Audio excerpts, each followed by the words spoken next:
What are the various link types in Windows? How do I create them?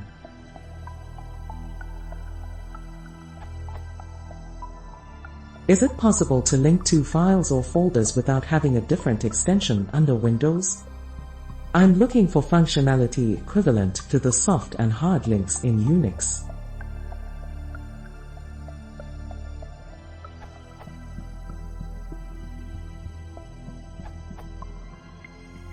Please note that the only unfortunate difference is that you need administrator rights to create symbolic links.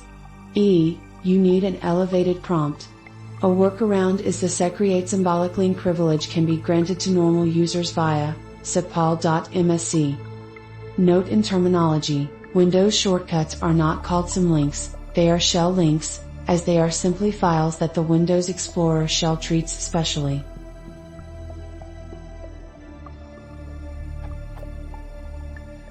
Symlinks, how do I create them on NTFS file system? Windows Vista and later versions support Unix-style symlinks on NTFS file systems. Remember that they also follow the same path resolution. Relative links are created relative to the link's location, not to the current directory. People often forget that. They can also be implemented using an absolute path, e.g. c:\windows\system32 instead of \system32, which goes to a system32 directory connected to the link's location. Symlinks are implemented using reparse points and generally have the same behavior as Unix symlinks. For files you can execute.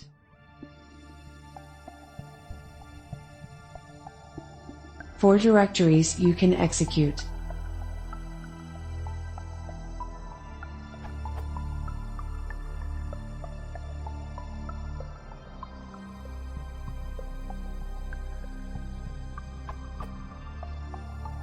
Hard links, how do I create them on NTFS file systems? All versions of Windows NT support Unix-style hard links on NTFS file systems. Using Clink on Vista and up.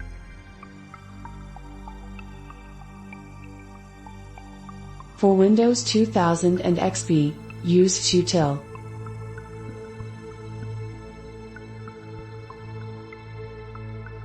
These also work the same way as Unix hard links. Multiple file table entries point to the same inode.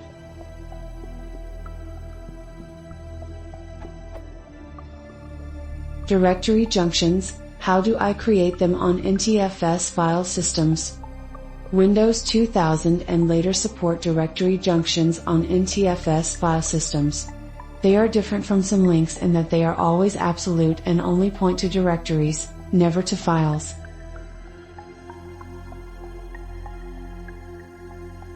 On versions which do not have Clink, download Junction from sysinternals.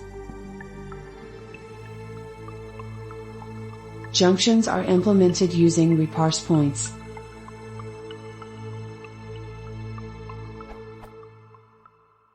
How can I mount a volume using a reparse point in Windows? For completeness, on Windows 2000 and later, reparse points can also point to volumes, resulting in persistent Unix-style disk mounts.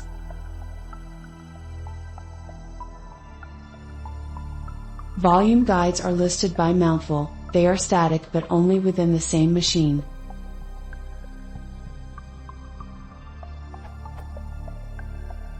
Is there a way to do this in Windows Explorer?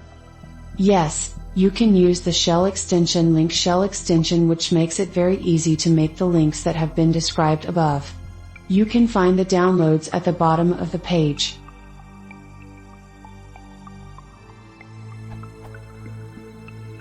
The NTFS file system implemented in NT4, Windows 2000, Windows XP, Windows XP 64, and Windows 7 supports a facility known as hardlinks, referred to herein as hardlinks. Hardlinks provide the ability to keep a single copy of a file yet have it appear in multiple folders, directories.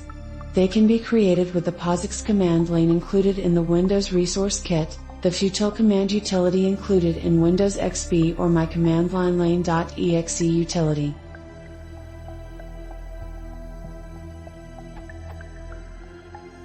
The extension allows the user to select one or many files or folders, then using the mouse, complete the creation of the required links, hard links, junctions or symbolic links, or in the case of folders to create clones consisting of hard or symbolic links.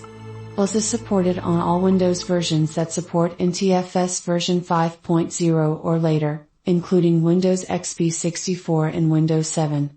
Hard links, junctions and symbolic links are not supported on FAT file systems, and nor is the cloning and smart copy process supported on FAT file systems.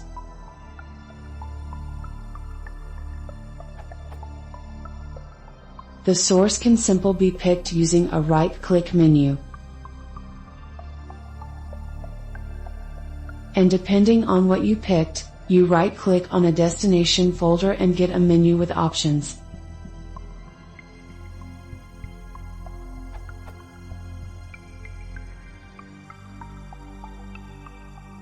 This makes it very easy to create links.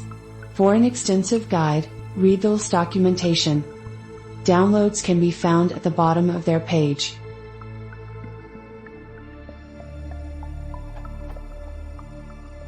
Relevant MSDN URLs. Reparse points. Hard links and junctions. Symlinks.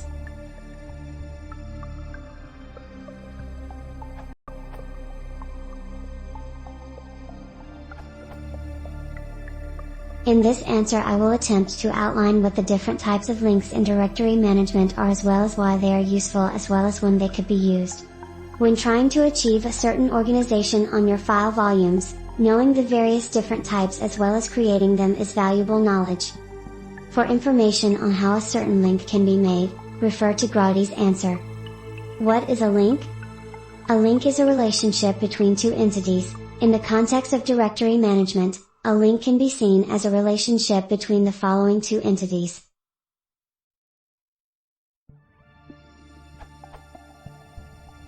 Directory table.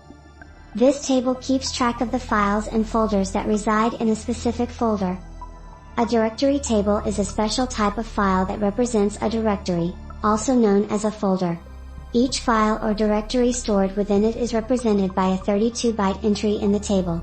Each entry records the name, extension, attributes, archive, directory, hidden, read-only, system and volume, the date and time of last modification, the address of the first cluster of the file/directory's data, and finally the size of the file/directory.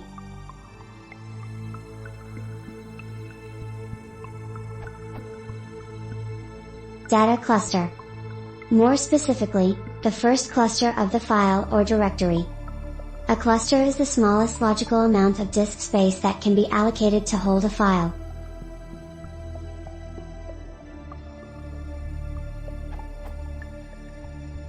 The special thing about this relationship is that it allows one to have only one data cluster but many links to that data cluster. This allows us to show data as being present in multiple locations. However, there are multiple ways to do this, and each method of doing so has its own effects. To see where this roots from, let's go back to the past. What is a shell link and why is it not always sufficient? Although it might not sound familiar, we all know this one. File shortcuts are undoubtedly the most frequently used way of linking files. These were found in some of the early versions of Windows 9X and have been there for a long while.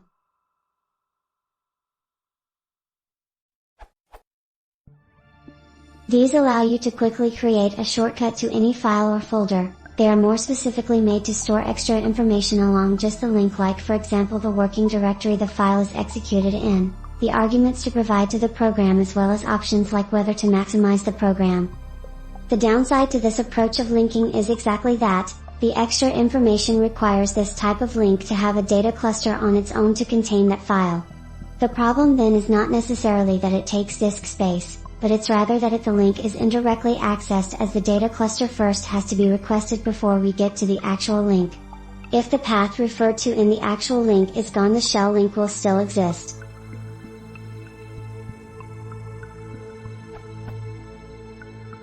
If you were to operate on the file being referred to, you would actually first have to figure out in which directory the file is. You can't simply open the link in an editor, as you would then be editing the .lnk file rather than the file being linked to. This locks out a lot of possible use cases for shell links. How does a junction point link try to solve these problems? INTFS junction point allows one to create a symbolic link to a directory on the local drives, in such a way that it behaves just like a normal directory. So, you have one directory of files stored on your disk but can access it from multiple locations. When removing the junction point, the original directory remains. When removing the original directory, the junction point remains. It is very costly to enumerate the disk to check for junction points that have to be deleted. This is a downside as a result of its implementation.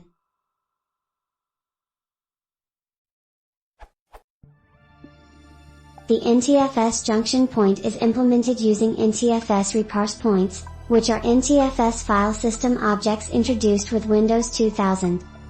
An NTFS reparse point is a type of NTFS file system object. Reparse points provide a way to extend the NTFS file system by adding extra information to the directory entry, so a file system filter can interpret how the operating system will treat the data. This allows the creation of junction points, NTFS symbolic links and volume mount points, and is a key feature to Windows 2000's hierarchical storage system.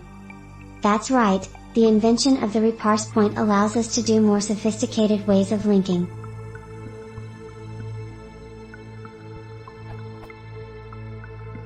The NTFS junction point is a soft link, which means that it just links to the name of the file. This means that whenever the link is deleted, the original data stays intact, but whenever the original data is deleted, the original data will be gone. Can I also soft link files? Are there symbolic links? Yes, when Windows Vista came around, they decided to extend the functionality of the NTFS file system objects by providing the NTFS symbolic link, which is a soft link that acts in the same way as the NTFS junction point, but can be applied to file and directories. They again share the same deletion behavior. In some use cases this can be a pain for files, as you don't want to have an useless copy of a file hanging around. This is why also the notion of hard links have been implemented.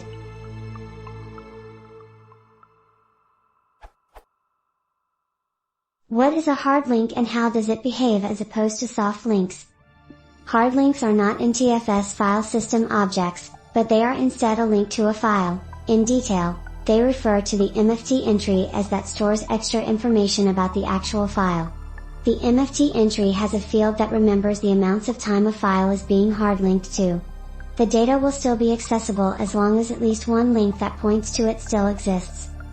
So, the data does no longer depend on a single MFT entry to exist. As long as there is a hard link around, the data will survive. This prevents accidental deleting for cases where one does not want to remember where the original file was.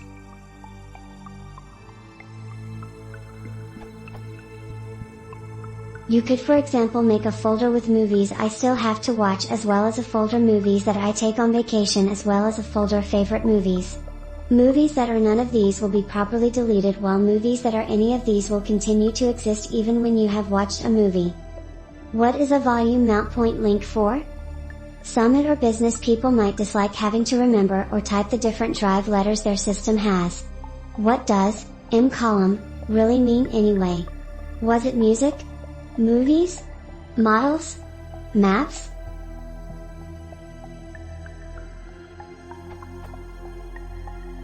Microsoft has done efforts over the year to try to migrate users away from the Work in Drive C column to Work in Your User folder. I could undoubtedly say that the users with UAC and permission problems are those that do not follow these guidelines, but doesn't that make them wonder? Why should you even be viewing anything but your personal files on a daily basis? Volume mount points are the professional way of not being limited by drive letters, as well as having a directory structure that makes sense for them. But my files are in different places, can I use links to get them together?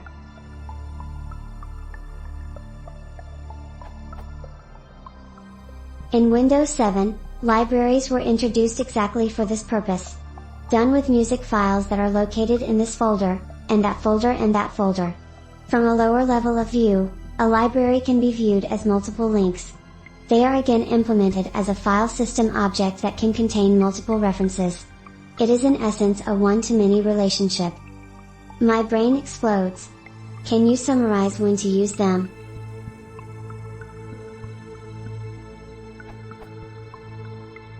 Shortcut links, use them when you need quick access to an executable or website, a file that you launch very often, or when you need to specify parameters to an application and a batch file is an overkill.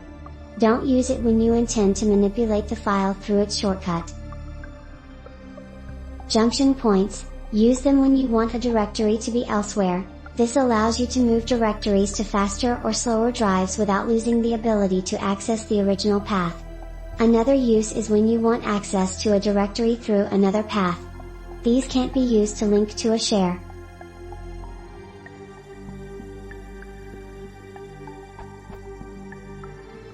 Soft links, use them where a shortcut link does not suffice. It is often used when you do intend to manipulate the file through its shortcut, or when you want the file to be on a faster, slower drive without losing the ability to access the original path.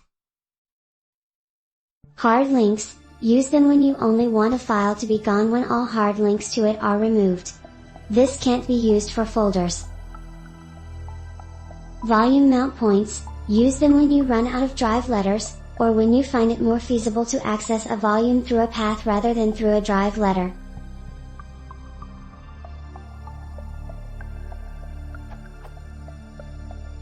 Libraries, use them when you have the same type of file at many different locations and you need them to be together. This supports removable drives, so makes it handy to get the folders on your removable drives show up between those on your computer when you insert it.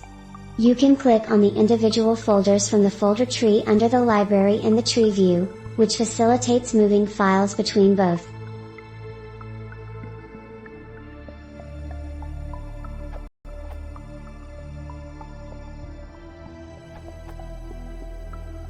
If you're on Windows Vista or later, and have admin rights, you might check out the symboliclink command. It's a command line tool. I'm not sure how symboliclink it actually is, since Windows gives it the little arrow icon it puts on shortcuts, but a quick Notepad++ test on a text file suggests it might work for what you're looking for. You can run symboliclink with no arguments for a quick usage guide.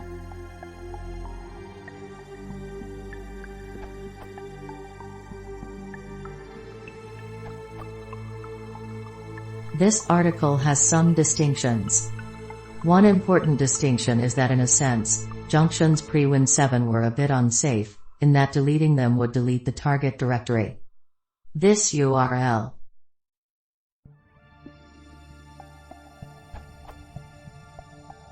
A junction point should never be removed in Win 2K, Win 2003 and Winx with Explorer, the del or del/s commands, or with any utility that recursively walks directories, since these will delete the target directory and all its subdirectories.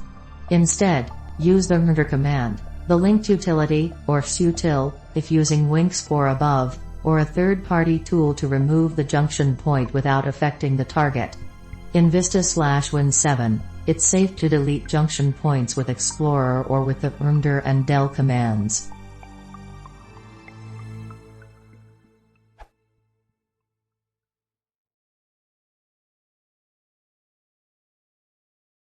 If you want to support este canal, pode considerar subscrever.